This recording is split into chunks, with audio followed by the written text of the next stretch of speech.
Hi everyone, it's Linda from LindaZ in Arlington Heights, Illinois. Ready for a fun day today? I don't know what happened to my coffee. I got a new sparkling cup that I had water in, so maybe it's disappeared around the corner somewhere. I hope you have yours. Enjoy, because we are ready to do a real quick little video on mitered corners. I could just do it without talking and just, they do the corners and then come over here and sew it. I don't like to do that because I like to give you my tips and what is really important. And the very most important thing that you're going to learn, I hope, today is the pressing. Pressing before you do your mitered corners are just a critical thing. Now, if you are using something like Minky or Cuddle or, that real fuzzy stuff, that's a whole different ball game. The technique is exactly the same, but the actual fabric is hard to press. You really can't do that. So you'll have to use clips or pins. We have some great pins that we use when we do that. I'm really trying to teach you just a simple, quick mitered corner. You can do a whole bunch of napkins on them. You can also do placemats. You can put two right sides together the way I'm doing this and then actually have a backing and a front. You could press stabilizer on the back of one. There's a lot of other techniques that I just don't want to get into because it'll take too long. I want to focus 100% on the pressing and how to do the mitered corner. And I think you'll get it real quickly and it'll be really fun. Most important before we do the pressing is to square up your corners. If you're doing a mitered corner, usually a mitered corner is a 45-degree angle where two corners come together, right and the left. So that 45-degree angle in the center. And on the ironing board, I actually have one that I just made. It hasn't even been pressed yet, but I will be able to, I'll show you that in a moment when I go over there. When you are straightening and sizing your fabric, and most people call it squaring up, you really want to make sure that you could do a big ruler like this and make this is a 14-inch. I know we carry others. I took a long ruler and I was able to square it, turn it, square it, turn it, square it. So I know it really works well. If you want real heavy detail on squaring, we do have some videos that I've done on that, so you could look back. I believe I did information on the handkerchief for the hem stitch needle. If I'm not mistaken, that we did a squaring up, and maybe I'll do a video sometime just on squaring up because I get questions on it all the time and I don't really want to spend too much time on that. I want you to be able to really figure out how to do this. And again, it's a very quick and easy thing. And let's start because I think you'll enjoy it. As I go over to the iron, I'm going to turn around and you can see the back of my jacket is done with a real fun dragon that was in the Brother machine, the new Luminaire. I do have these little monsters. Let's see what side they, oh, here they are on this side. And they are just so cute. And I couldn't help but do the neon green and blue. And I just thought it was kind of a fun thing. And, it's amazing. These licensed designs, I never thought that I would love them so much, but you can put them on a little cuff, or you don't have to, be all heavy like I am on the back. You can do it on a very small little corner of your jacket and just gives it a little bit of an designer touch and something a little unusual.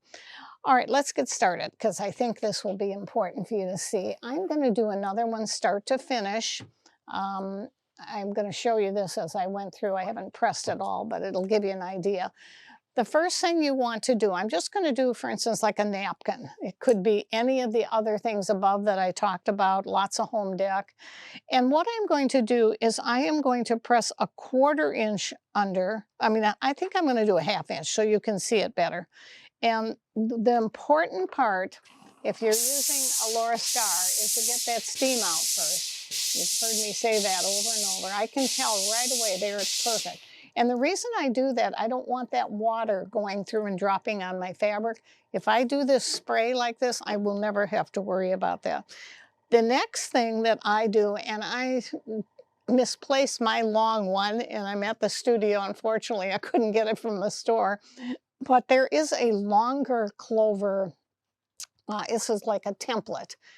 This is absolutely needs to be in every one of your sewing tool basket. I mean, it really does, because I love the curves. It's just great. It's small. It doesn't seem to get lost, but the long one is really essential when you're doing longer pieces like these napkins that I'm going to do. And I'm doing a fairly large mitered corner. You don't have to do that. You could do them real quick and short. There's a couple of other ways to do it, but I just want to make sure you know the mitered corner that you could do on napkins, placemats, home deck, just all kinds of things that would really be fun. So this particular fiber, whatever they've done, they've printed the lines on here for the inches, is the best tool you could have for pressing. And I'm going to start, and there's lines on it that will tell you exactly where the 1/2 inch is. And I'm sure you can probably get that, Nick. Now, I'm not using steam when I do this. I'm using a hot iron, but I'm not going to press the steam because I've got a squared napkin here, and I don't want that steam to change the shape of this. I don't want it to shrink it or pull it out of shape. If you start steaming, you might get a little ripple in your hem, and I don't want that to happen. So you can see what I'm doing. I'm just giving a nice firm press. So this press is the most important part of your project. And you're going to do that all the way around your napkin. That's the 1/4 inch that I'm talking about. Let me get to the corner here, because I'll do one corner for you. And now we'll go to this side. I'm not going to take the time to go and press it all the way around. But when you start this, you would want to do that pressing all the way around. And that's why the longer one is really nice. It's a, I asked the order department to make sure that we have it for you, and it'll be on the website, because it really is, I mean, you can keep moving this. It's not that you can't. I mean, it's easy to do. But you see how I'm pressing this right up to the line, and I'm getting it nice and tight in there? And that's a key thing. You don't want to have these creases that are along here at different angles. They all need to be straight. And again, I'm going to just give this a real nice firm press. All right. So you can see I've got that 1/2 inch now on this corner. I would do it all the way around. That's what you do when you start. The next thing that I want to do, I've decided that I really want to do this hem at about 1.5 inches. I think it'll be a nice way for you to see it. So you take the folded edge of your seam that I just, remember, I pressed over a 1/2 inch now. And you can do this for any amount. You can do it 1 inch, you could do it 1.5 inches. I'm going to actually do this 1.5 inches, and I'm going to take it up to the 1.5 inches and press it again. And you see how nice and firm that is? I'll go back down over here and make sure it's going up to this line, and then give it a little bit of a push to make sure it's in the same crease line that you just pressed. I can't stress how important this is. It will save you errors. It will just make you, people will look at these when you've done these corners and say, wow, who did that? They honestly think it's professional. They have no idea that somebody could actually do that. So let's do the other corner. And this, again, I'm doing the 1.5. You want to keep that, whatever size you decide to do. It could be a very small one, and then you just turn it over. If you're doing a whole bunch of napkins, I would do a narrower one, and it would be very, very easy to just keep whipping it around. You could actually have the lines on the board here. You could probably use those too, as long as they were consistent with everything that you're doing. So I'm going to give this a real nice press. And the reason I'm spending so much time on this is because, like I said, this is the important part of your project. Now, again, see how I'm firmly putting that in? This one I know is right up to the crease line. Now, this one I want to get up there so it's exactly the same.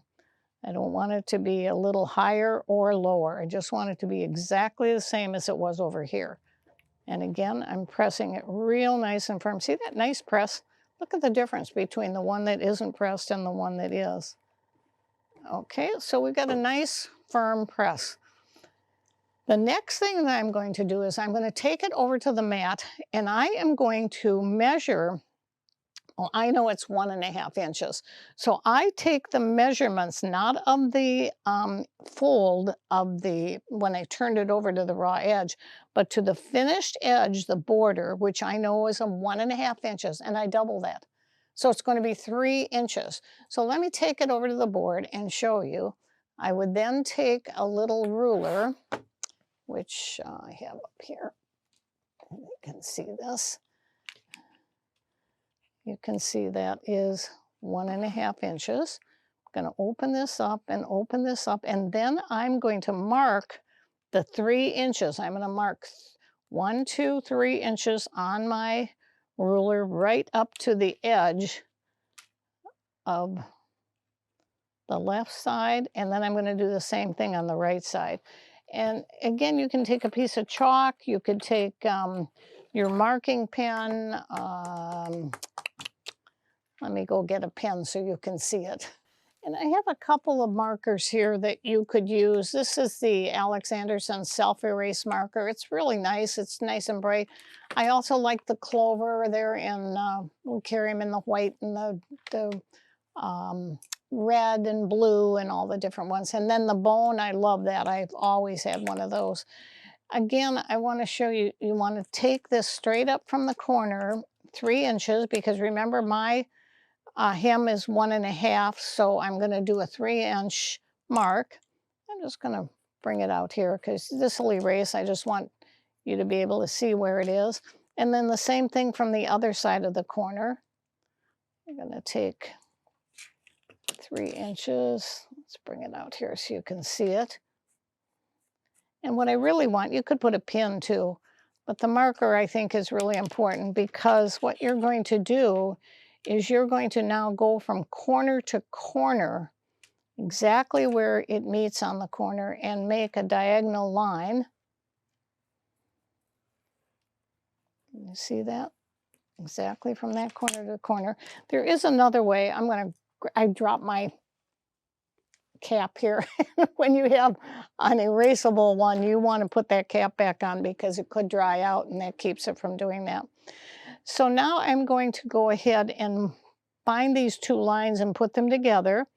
And I'm going to take a little pin and put in them, the line there. And the reason now you see how important it is to have that line, because I am now going to stitch on that line. And you can see I've done it already. See how it's here? Let me do that again so you can see exactly how I've done this. I went up 3 inches, 3 inches, because that is the amount. My border was 1.5, so double that, it's 3 inches, and that'll give you the exact point that you need for the miter. It's a simple little mathematical thing, and you could easily just figure it out by moving it with the, but this is the easiest way. I think it's the absolute easiest way.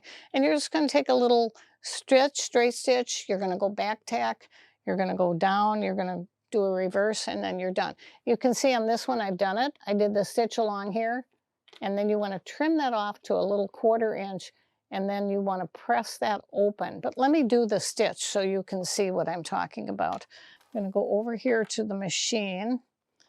I like to keep my knee lift lever on here, even though I'm standing right now. I can get a much better, well, let's see, I didn't get that exactly right. And it's real important that you find these 2 points that are exactly, and you can tell if you're right because they'll flip up, right here to a point. And then I'm going to start. I like to start always with my needle down in my fabric. You've probably heard me say that many times before. And then I push that fabric right up to the needle. See how that fabric's pushed right up there? And that's how I don't have it. Now, I'm not on a straight stitch plate. If I were doing a lot of straight stitching, I probably would put a straight stitch plate on. But look at how beautifully this sews, because I started correctly. And that's what you always want to do with it. It doesn't matter what brand of sewing machine you have. You really want to do this always. Go one off, and then you want to take your little scissor cutter, cut your thread. And thank you. I had my little spray in front. Sorry about that. I didn't hold my thread, so I got a little bit of a tie there, but I'm going to just trim that off. You can see it looks just like this one now. I'm going to trim that, and then I'm going to take it to the ironing board and press that open.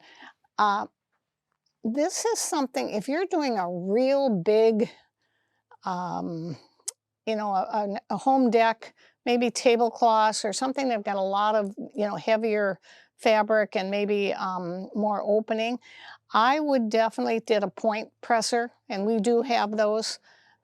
They're great. The point presser will just get right into that corner. This is a very lightweight fabric. It's a cotton Japanese fabric, which I just love. And it will be very easy to point. And then the point turners that I talk about, we'll put those down below. The little Floriani point turner, or you could use the Alex Anderson one too, is just a real good way to, look at how nice and firm and easy that nice little, let me bring it over to the board and you can see it a little bit easier here. See how nice that turned out? One last thing. If we go around and do all this exactly the same, so I think you can just repeat this and you'll know exactly how to do it. Now, what would I do? See how that's nicely turned under? It's got a nice firm edge. Those of you that have been watching my hem stitch video, this would be a perfect technique without the lace. You could then put lace on if you wanted to on the edge. But now, if you didn't want lace, you could take and go all the way around this, and I would do it from the right side because you can feel this bump where this hem is. And then you could put that wing needle in, and that hem stitch would make that hole, that opening, and it would be absolutely stunning. I'll try and do a couple, and if I get one done before this video goes, I will take a picture and you'll see it.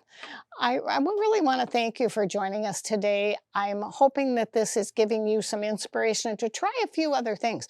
I have a lady that, one of our customers, that has been doing a lot of mitered table runners with quilted techniques, and I just love it. So kind of think outside the box. That's what I want you to do with this mitered corner. I just try it. Just go make yourself one sample, one little thing like I just did here, and I guarantee it, it's like the light bulb that comes on. Once you turn it and fold it over and you go, wow, that really was easy. Thanks so much, everyone. Have a great week.